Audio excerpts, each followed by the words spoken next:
अक्सर ही कहा जाता है कि अगर बच्चों पर चोट हो तो पहले वह चोट माता पिता अपने आप के ऊपर ले लेते हैं, अपने ऊपर सारी समस्या ले लेते हैं, सारे घर की चिंताएं ले लेते हैं। पर एक ऐसी वारदात निकलकर सामने आ जो रिश्तों को शर्मसार कर देने वाले पिता ने ना सिर्फ इस रिश्ते को शर्मसार किया है, पिता ने एक ऐसा कांड किया है, अपने ही बेटे की इतनी निर्मम तरीके से हत्या की है कि उसके हाथ तक काट दिए। नमस्कार दोस्तों, स्वागत है आप सभी का एक बार फिर से बड़ी वारदात निकलकर सामने आ रही है मध्य प्रदेश के देवास जिले से, जहां पर एक रविंद्र नाम का आदमी रहा करता था। रविंद्र खेती बाड़ी किया करता था अपनी पत्नी के साथ में और अपने बेटे के साथ में रहा करता था। अब तो उसका बेटा भी जवान हो चुका था, जिसके चलते आज की बात है कि वह खेत में गया हुआ था कोई काम काज के चलते, और महिला अपने बेटे को कहती है कि जाओ खेत में जाओ, अपने पिता का हाथ बढ़ा दो। काम करवाने में लड़का भी हामी करता है और विशाल खेत की तरफ चला जाता है। पर खेत में जाने के बाद में विशाल जो देखता है, देखकर उसे अपनी आंखों पर विश्वास नहीं होता।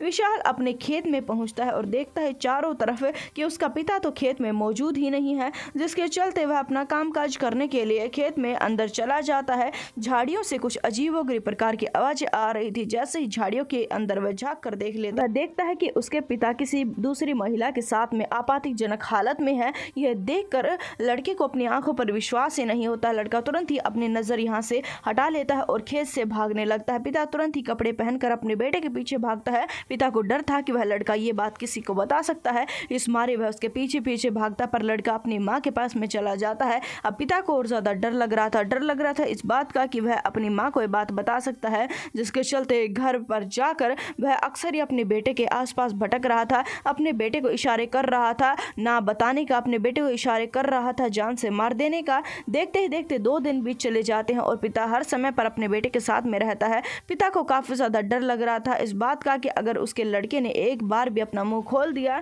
तो सारा मामला गड़बड़ा जाएगा। उसकी पत्नी को अगर पता लग गया तो उसकी पत्नी उसे छोड़कर मायके चली जाएगी। इस वजह से अपनी प्रेमिका से इस बारे में बात करता है। उसकी प्रेमिका कहती है कि इस बात से निकलने का एक ही रास्ता है कि तुम अपने बेटे की हत्या कर दो, और हत्या इस प्रकार से करना कि किसी को पता ना लगे। जिसके चलते पिता का एक बार भी कलेजा नहीं पसीजता है अपने बेटे के बारे में ये बात सोचते हुए कि वह उसकी हत्या करने वाला है। ना सिर्फ इतना, वह अपने बेटे की हत्या करने का प्लान भी बनाता है और किस तरीके से उसे अपने बेटे की हत्या करनी चाहिए यह बात भी सोचता है। हत्या करने के लिए वह अपने बेटे को खेत में बुलाता है और खेत में बुलाकर अपने बेटे के सामने रोना बिलखना शुरू कर देता है, माफी मांगना शुरू कर देता है। जिस समय पर लड़के ने उसे माफ कर दिया था, उसी समय पर पिता के हाथ में दराती थी और दराती से वह अपने बेटे के दोनों हाथों को काट लेता है। काफी हैरान कर देने वाली बात है कि पिता ने अपने बेटे के हाथों को काट लिया, पर यह वारदात और घटना पूर्णतः रूप से सच है। उसके बाद में अपने बेटे के हाथों को काटने के बाद में वह एक काफी गहरे गड्ढे में इन्हें डाल देता है।